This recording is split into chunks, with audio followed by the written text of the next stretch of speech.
Olá, tudo bem? Mais um prazer estarmos aqui para a gente apresentar um pouquinho mais sobre a palavra de Deus.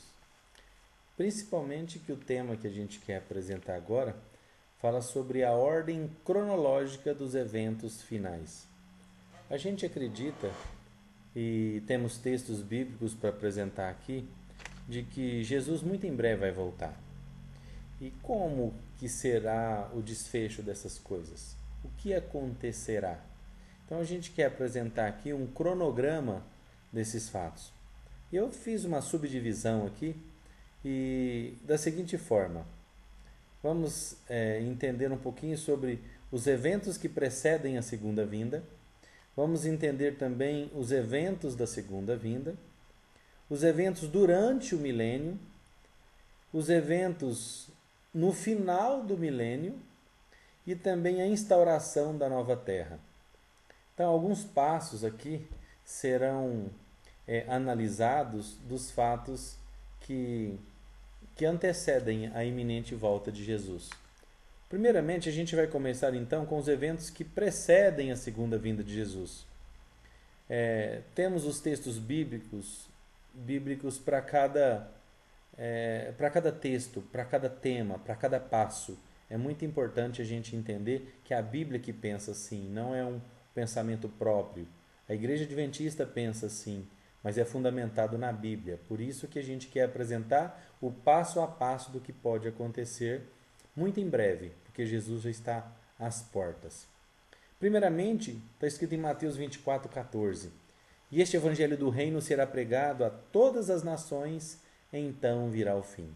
Eu quero deixar de lado algumas coisas que poderiam ser abordadas, de fatos que antecedem bastante isso, mas no momento a gente quer tratar da cronologia desses eventos após essa declaração de Jesus em Mateus 24:14, que este evangelho do reino,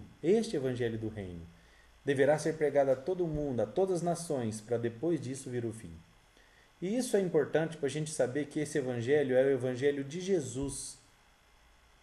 Jesus, ele veio a este mundo, ele se tornou um ser humano, nos aproximou do céu e mostrou como que essa relação pode ser de forma mais aberta entre a humanidade e um Deus criador, com a forma com que ele tratou as pessoas.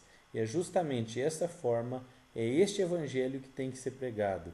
Esse evangelho de carinho, de amor, que mostra que Jesus pode resolver os nossos problemas e de que Jesus sabe as dores que estamos passando. E Ele quer tirar essas dores. E por isso o desfecho desse mundo, e muito em breve Jesus está voltando. Amém?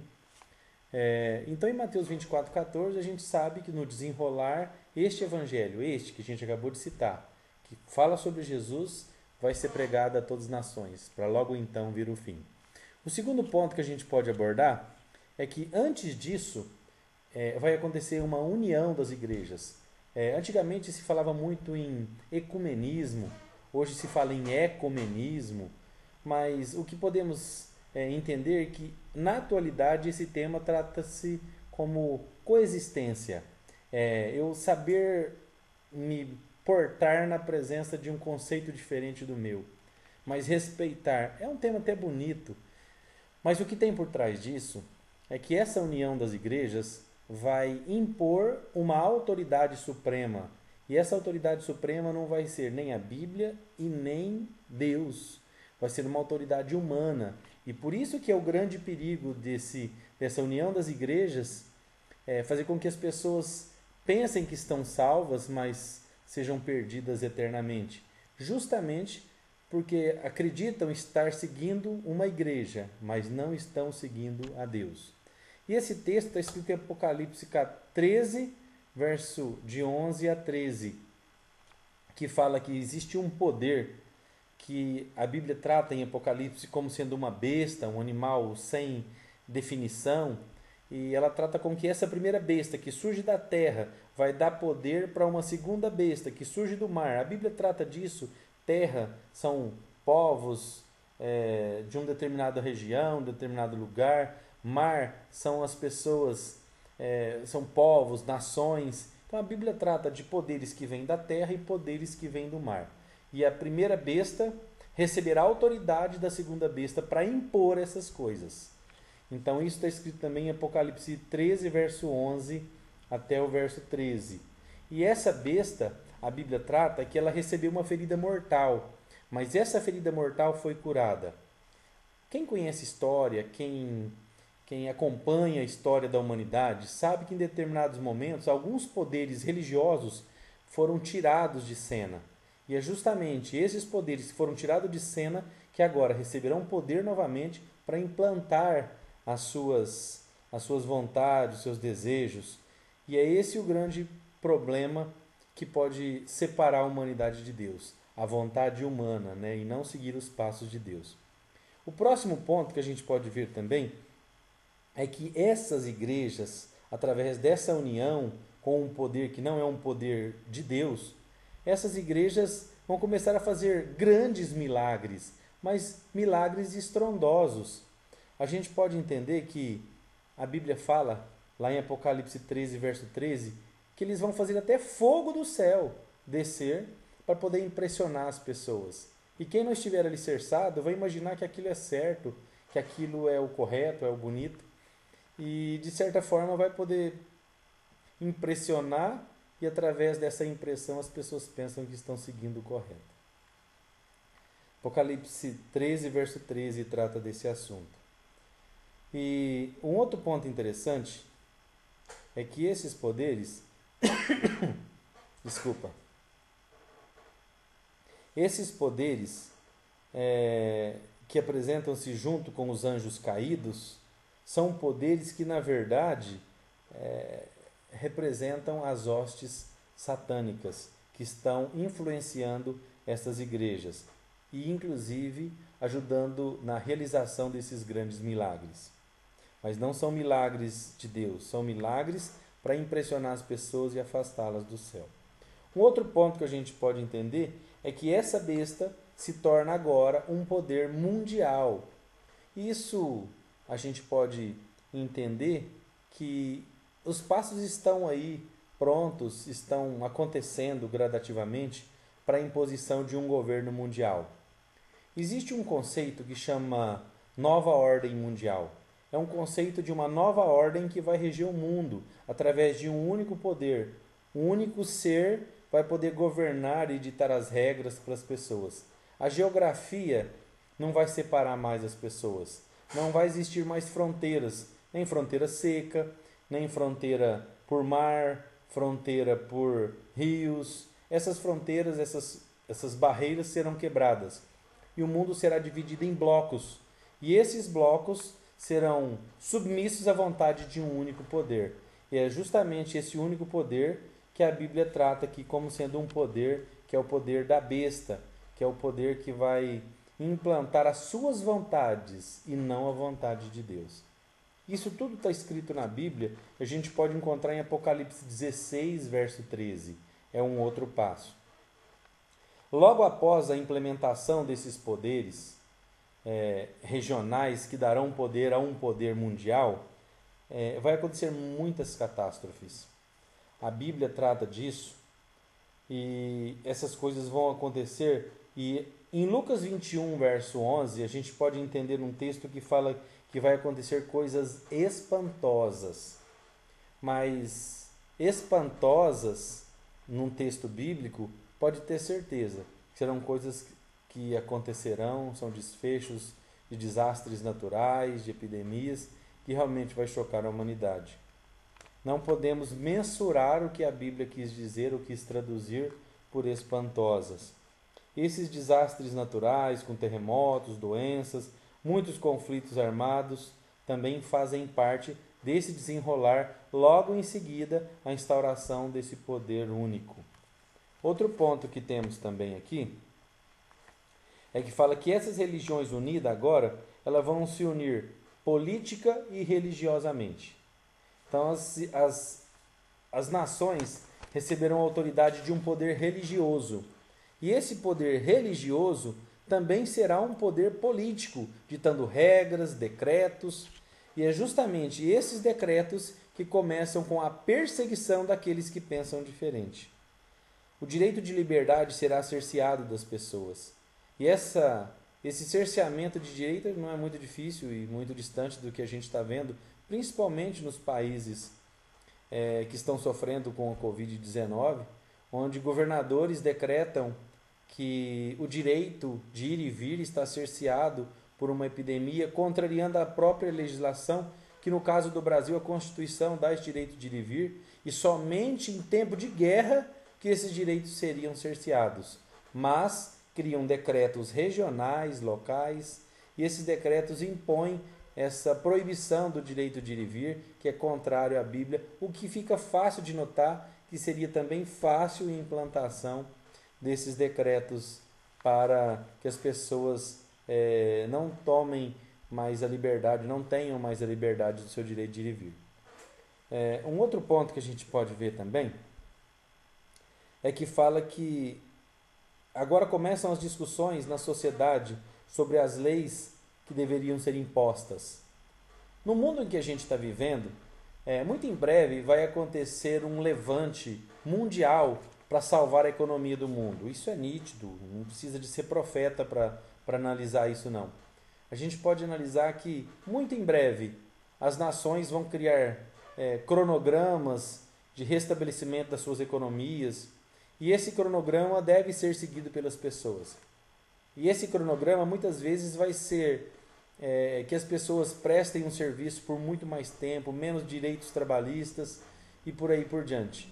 E justamente esses direitos que começam a ser cerceados passam então à imposição de leis chamadas leis dominicais, onde as pessoas vão ter que trabalhar os 6 dias da semana e descansar no domingo, tirando o direito das pessoas escolherem o dia de guarda. Como a Bíblia prega, o 4º mandamento, o dia como o dia sagrado, onde Deus abençoou, santificou o dia do sábado. Então, essas coisas serão deixadas de lado por um decreto chamado decreto dominical. E esse decreto dominical começa então a separar as pessoas. A Bíblia diz lá em Apocalipse 13, verso 14, temei a Deus e dai-lhe glória, pois é chegada a hora do seu juízo. Essas pessoas que estão dizendo temei a Deus e dai-lhe glória, são as pessoas que foram seladas por Deus. São as pessoas que estão indo contra esse sistema, contra esse poder.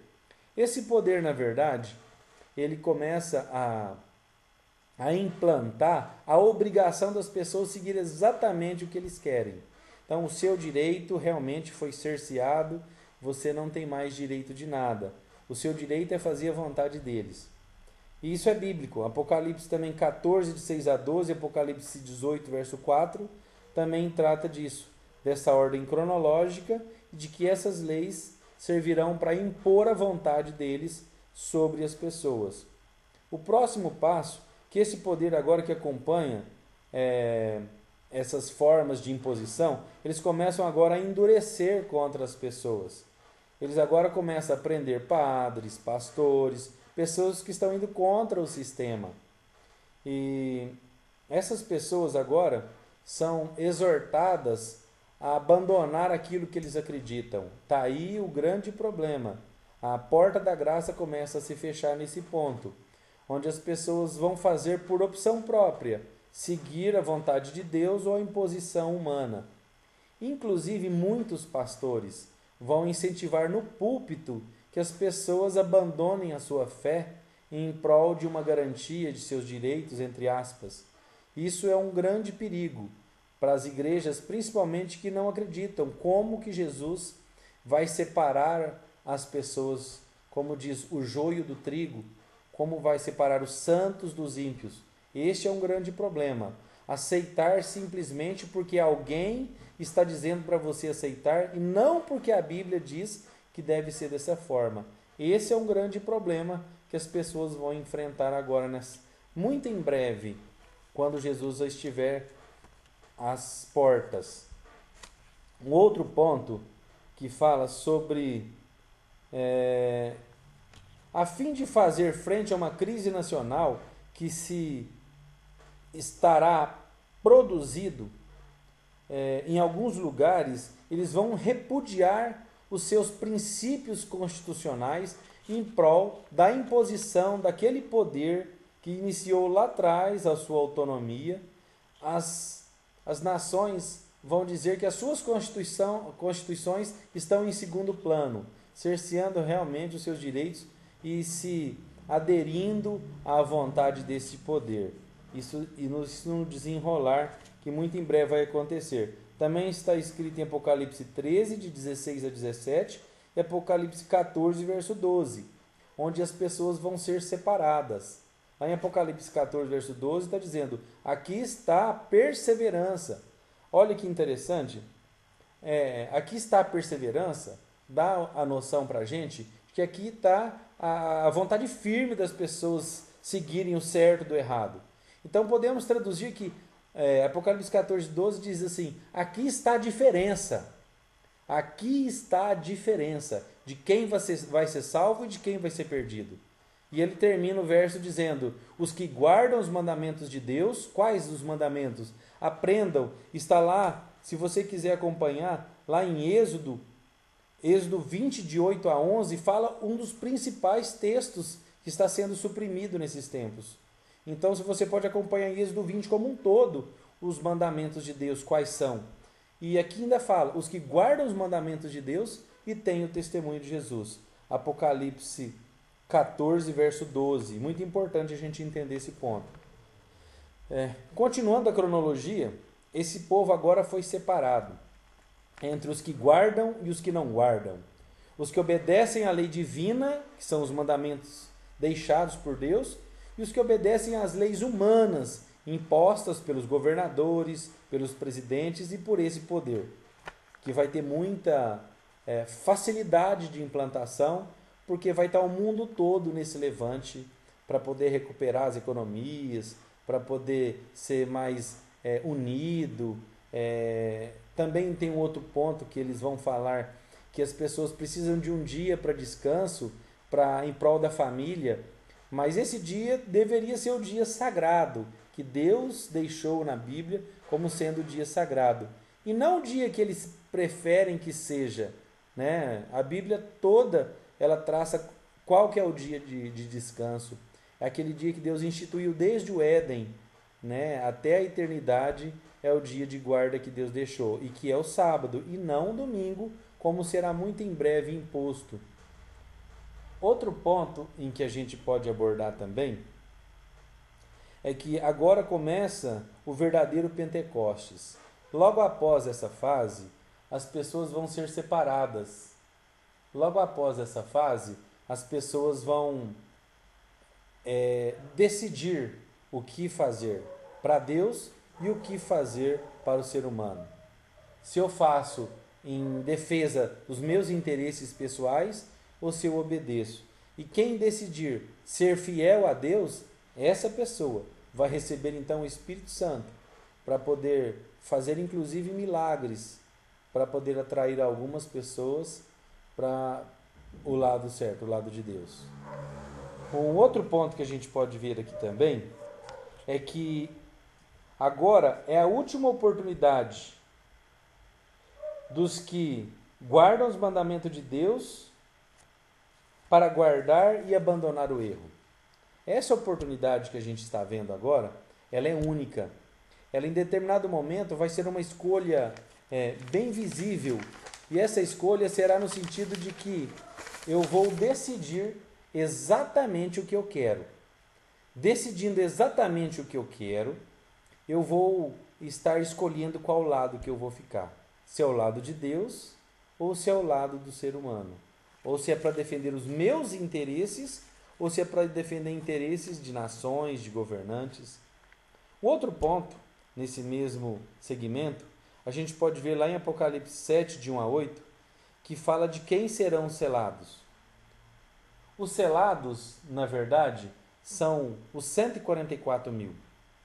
Os 144 mil, eles receberão a marca de Deus, e recebendo a marca de Deus, eles não sofrerão as consequências daquelas catástrofes citadas lá atrás, anteriormente, nesse mesmo texto, de que essas pessoas dos 144 mil selados, elas serão muito perseguidas pelo ser humano, mas serão protegidas por Deus. essas pessoas, que até a gente pode imaginar que não são os números exatos dos salvos, porque os salvos, segundo a Bíblia, também são como a areia da praia, mas esse aqui é um número de pessoas que foram separadas para poder dar o exemplo. Mas muitas pessoas, milhares e milhares de pessoas, terão oportunidade de salvação. E justamente essas pessoas que estarão decididas a guardar os mandamentos de Deus, que serão as pessoas perseguidas. Logo após esse selamento, vai acontecer então a cair as 7 últimas pragas. A Bíblia fala lá em Apocalipse 14, se você quiser acompanhar também, Apocalipse no capítulo 16 também, fala sobre as pragas que cairão.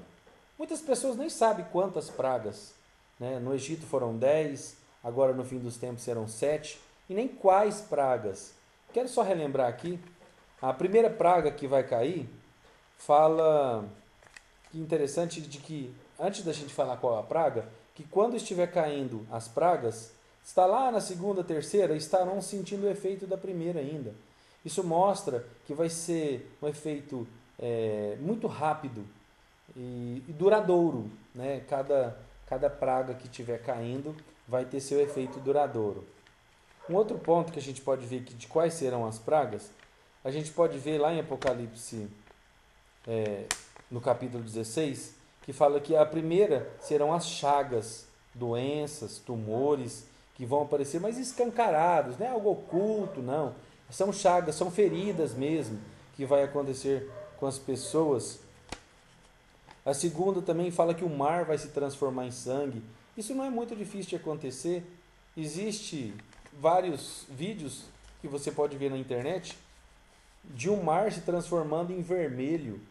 Até eles atribuem isso a uma alga chamada Notiluca scintillantes, que ela deixa a água da coloração vermelha. E as pessoas pensam que é o mar se transformando em sangue, mas está muito longe de ser uma das pragas. Porque quando acontecer das pragas, até os peixes morrerão. Outro ponto que a gente pode ver, outra praga que pode acontecer também, os rios e as fontes das águas. Também tem muitos vídeos na internet onde você pode ver rios se transformando em sangue, rios vermelhos, e ninguém sabe a explicação. Isso também não vai ser difícil de acontecer. É um exemplo daqueles rios, não são as pragas, mas é um exemplo de que realmente isso pode acontecer. Outra praga, que seria a quarta praga, é o sol vai ficar tão quente, mas tão quente, que pode inclusive derreter metais à sombra. Então isso vai ser uma catástrofe mundial. Acredito eu que isso também vai influenciar na tecnologia, isso vai influenciar nas transmissões em geral, o que pode gerar uma grande catástrofe, já que nosso planeta hoje ele é regido por sistemas de informação. Isso não está muito longe de acontecer. Quando acontecer, então, isso já aconteceu em 1950 e alguma coisa, grandes raios solares que infiltraram a nossa Terra e pôde destruir então os telégrafos naquela situação.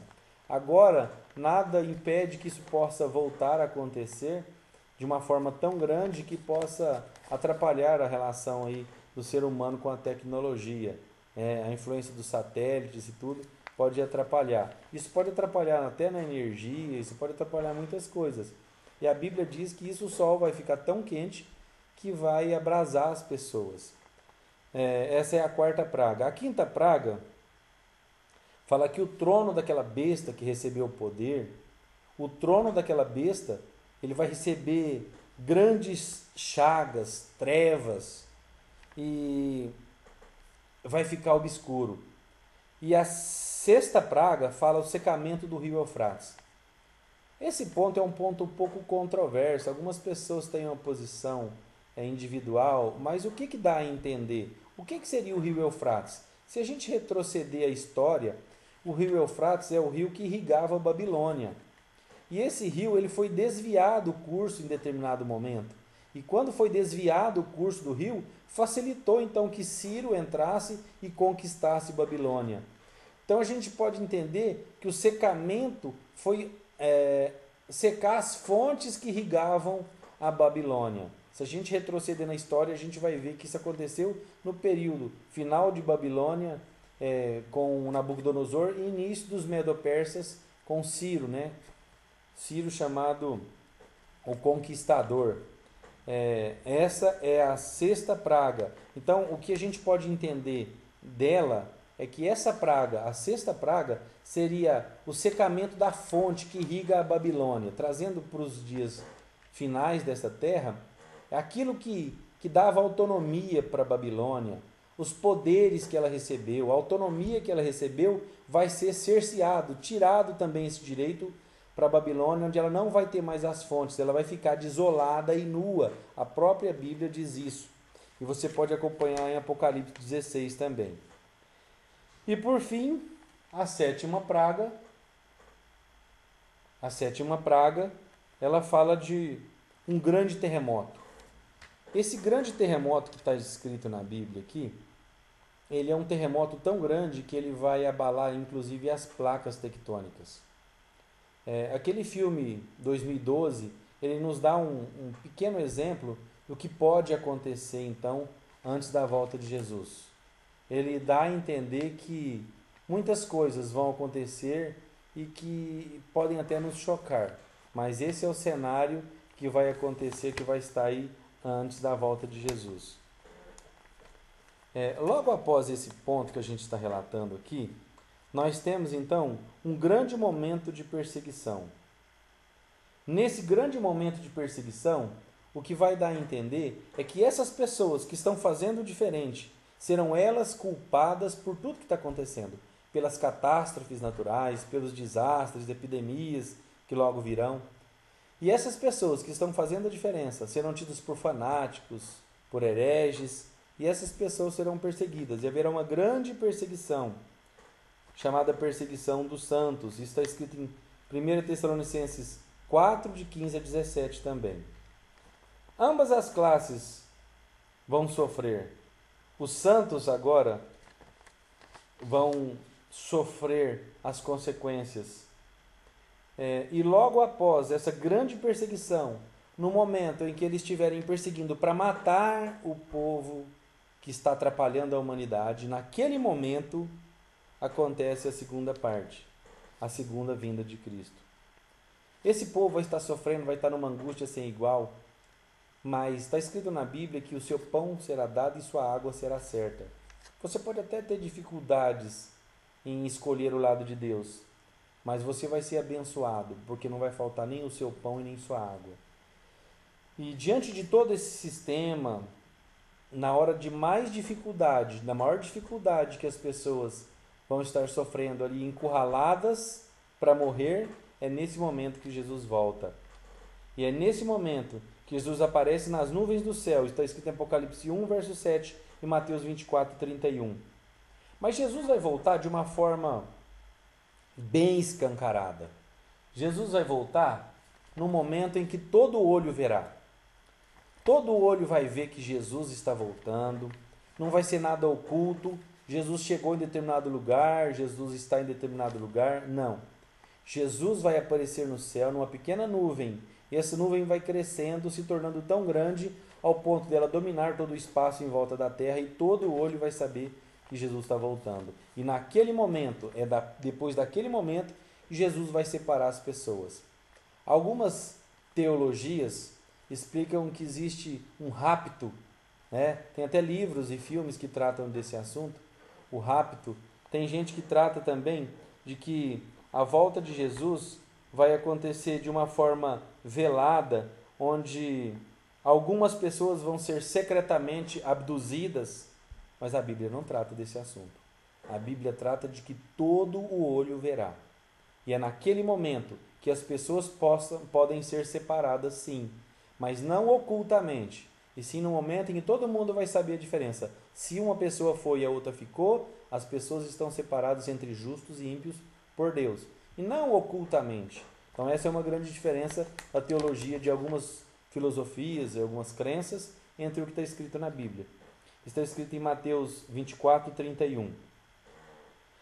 Naquele momento, em sequência logo a esses fatos, Os santos que morreram no passado, durante toda a eternidade, durante toda a história da Terra, né? Durante toda essa história da Terra, esses santos mortos agora, ao som de uma trombeta e ao som da voz do arcanjo. A Bíblia cita que arcanjo é somente Jesus, o arcanjo. A Bíblia não cita como sendo o arcanjo um outro tipo de poder que vindo do céu. Arcanjo que é a voz de Jesus. Então, após de ressoada a trombeta, esse arcanjo vai falar, vai chamar, e os mortos justos sairão dos túmulos e vão encontrar os vivos que serão transformados. Essa é uma parte mais bonita da história. Nós, durante esses milhares de anos em que a Terra tem, a humanidade ela se depreciou muito. E a gente pode ver que Deus não planejou o ser humano com defeitos físicos, com defeitos mentais, né, com falta de membros. Então, nesse momento, os mortos que morreram com falta de membros, com alguma deficiência, já serão ressuscitados perfeitamente. E os justos que estiverem decididos fazer a vontade de Deus, esses justos serão transformados. Os defeitos físicos, de tamanho, os anões, os gigantões, as pessoas que faltam membros, essas pessoas serão restauradas para ficarem parecidas com a imagem do Criador. E é nesse momento que está escrito em 1 Tessalonicenses 4, de 15 a 17. São pessoas que decidiram fazer o certo, foram transformadas e vão encontrar Jesus nos ares. Amém? Quero estar lá também. E ambas as classes, em 1 Tessalonicenses 4,17, fala que ambas as classes, os mortos justos, que foram ressuscitados, e os justos vivos, serão levados ao céu. Isso é magnífico, né? A terra agora, então, ela começa a ficar destruída. E ela vai ficar sem habitantes, porque os justos foram para o céu e os ímpios ficaram na terra. Só que os ímpios ficaram na terra, mas foram exterminados. A Bíblia diz em Ezequiel 9, de 5 a 16, de que alguns poderes receberam autonomia de Deus para exterminar toda a humanidade naquele momento dos ímpios. E se você quiser acompanhar Ezequiel 9, 5 e 6, está dizendo que ninguém fosse poupado. E é um tema pouco abordado, então, como que acontecerá essa primeira morte? Essa primeira morte na vinda de Jesus. Ela vai ser uma autonomia de um poder, que a gente não sabe se é Deus que vai dar autonomia para o inimigo, ou se é um próprio poder de um anjo de Deus cumprindo as ordens de Deus para exterminar a humanidade naquele momento. Essa não é a última morte. Essa ainda é a morte de quando os justos recebem o direito de entrar no céu. Os próximos eventos acontecem agora, são os eventos durante o milênio.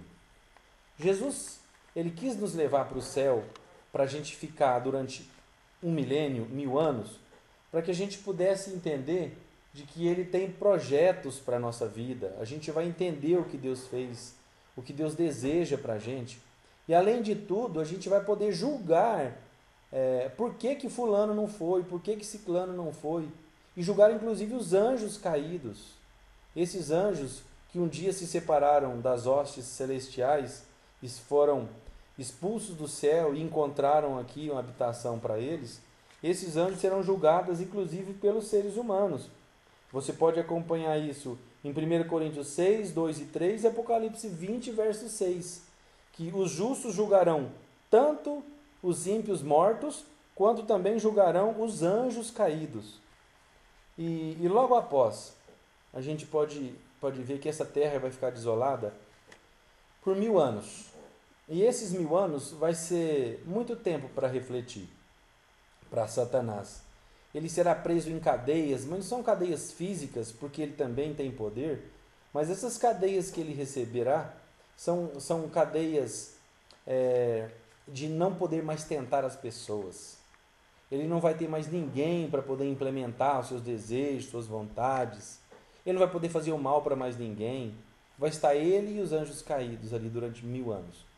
1000 anos é muito tempo. Quantas gerações não são 1000 anos? Né? Então a gente sabe que ele vai ficar muito tempo aqui para refletir e as pessoas verem que quando ele não tem ninguém para tentar, as coisas acontecem da forma com que Deus quer. Então, sem Satanás, as coisas fluem bem. Em nome de Jesus, isso muito em breve vai acontecer. O próximo passo que a gente vê depois disso é o final do milênio. No final do milênio, Jesus, se você quiser acompanhar em Zacarias 14, de 4 a 6, fala que existe um monte chamado Monte das Oliveiras, que ele vai ser fendido ao meio, ele vai ser rachado ao meio. E esse Monte das Oliveiras ele vai separar num grande, mas muito grande. A Bíblia diz que a Cidade Santa é do tamanho de 12.000 estádios. Então esse monte, chamado Monte das Oliveiras, ele vai se repartir em 2 lados, para o Oriente e para o Ocidente. E esse monte vai ser, nessa planície, descida então a Cidade Santa de Deus, no final desse milênio, chamada Nova Jerusalém, que vai descer sobre este lugar.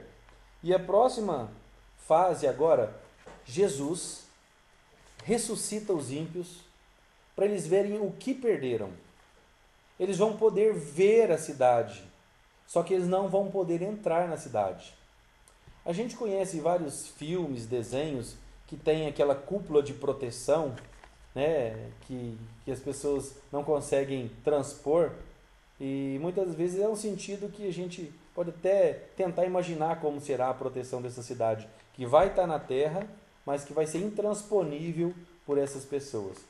E quando esses ímpios forem ressuscitados, os livros do Espírito de Profecia, principalmente o livro Grande Conflito, que narra detalhadamente esses passos que eu estou apresentando, porém estou apresentando com textos somente bíblicos, mas eu quero aproveitar aqui e deixar a informação de que nesse livro trata muito mais categoricamente, cronologicamente, detalhadamente esse texto que a gente está apresentando aqui. No livro Grande Conflito diz que as pessoas que morreram com o mesmo intuito, com o mesmo intento, com a mesma maldade no coração, vão levantar os grandes guerreiros, os grandes dominadores, vão ressuscitar com aquela vontade, com aquela gana para poder dominar. E Satanás vai aproveitar daquela situação, vai arregimentar um grande exército para poder dizer que vão tomar aquela cidade, que aquela cidade pertence a eles, por eles estarem em números muito maiores do que os que estão lá dentro. Então Satanás vai começar então a regimentar as pessoas. E nesse momento em que eles estiverem marchando, cercando essa cidade, é que vai acontecer o grande fogo, chamado por muitos o fogo do inferno. É nesse momento que Deus vai mandar fogo do céu e vai destruir todas as coisas deste mundo. Não vai sobrar realmente pedra sobre pedra. Deus vai abrasar essa terra. O único lugar protegido será a Nova Jerusalém. Isso aconteceu no passado. A Arca de Noé era o único lugar dessa terra onde que Deus tinha uma proteção especial. E Deus protegeu. Todos os outros ambientes estavam em catástrofes, mas a Arca de Noé estava protegida. E assim vai acontecer também com a Nova Jerusalém, onde todos os poderes estarão de forma sem poder ser controlados. Tudo vai estar em catástrofe, porém a Cidade Santa vai estar protegida por essa cúpula, né, por esse poder que Deus vai nos proporcionar para a gente que tiver, se Deus quiser, eu quero estar dentro dessa cidade nesse momento.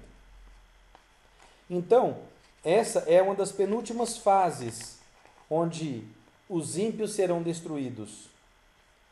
E a última fase dessa terra agora é que Satanás, ele é separado, ele e seus anjos, e também será destruído num lago de fogo. Amém? A gente pode acompanhar isso em Apocalipse 20, verso de 7 a 8. Pode acompanhar em verso 20, verso 9 também. Que Deus vai ter um fogo consumidor que vai destruir os ímpios e vai destruir também a Satanás.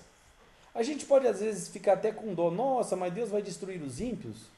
Não, Deus vai destruir quem não quer ser bom, quem não quer estar no céu. Então aquele que não querer estar no céu vai ser destruído. Não é porque Deus é mau, é porque Deus precisa eliminar o mal. E o mal jamais se levantará sobre a terra. Jamais. Porque Deus vai colocar no nosso coração um DNA de ser bom. Isso que é o interessante. Vai estar dentro do nosso DNA, do nosso ser, fazer a vontade de Deus. Isso não tem preço. Um outro ponto agora, a nova terra então é restaurada. Então essa terra que estava incandescente por esse fogo, essa terra agora é restaurada. Aquele Éden que estava no céu agora estará aqui na terra por todos os lados sendo observados. Então a terra é restaurada. As montanhas que hoje são intransponíveis serão simplesmente pequenos relevos fáceis de ser levada a gente chegar do outro lado, né? E essa terra será realmente reconstruída de uma forma maravilhosa. Às vezes até nos falta palavra para poder imaginar o que Deus tem planejado e preparado para a gente. E o mais importante de tudo isso é que logo após a destruição de Satanás, a restauração dessa terra, Deus vai fazer desse planeta o centro do universo. Mas não podemos dizer aí que é o centro geográfico, porque isso até a astronomia pode dizer que isso está longe de acontecer. Para os seres humanos isso é impossível, mas para Deus isso não seria impossível de forma alguma, inclusive geograficamente. Deus podia colocar aí estrategicamente a Terra no centro do universo. Mas o centro aqui está dizendo seria o centro de poder. Porque se você acompanha Apocalipse 21, verso 3, o próprio trono de Deus será colocado aqui na terra. Então daqui da terra sairá as ordens para governar todos os outros mundos habitados. Às vezes a gente não quer ser fanático ao ponto de dizer que existe vida em outros planetas, mas a Bíblia trata dessa forma. Algumas escritoras, alguns livros do Espírito de Profecia tratam que existem sim mundos habitados, não caídos. Não são pessoas extraterrestres, como a gente vê na televisão, pessoas de formas horríveis, animais, com formas parecidas com um ser humano. Não, Deus tem pessoas também parecidas com a gente em outros mundos. A Bíblia trata de que um dia esse poder aqui nessa terra, quando Jesus colocar o seu trono aqui nessa terra, vai governar todos os mundos, inclusive esses mundos que não caíram na tentação de Satanás. Isso que é o bonito.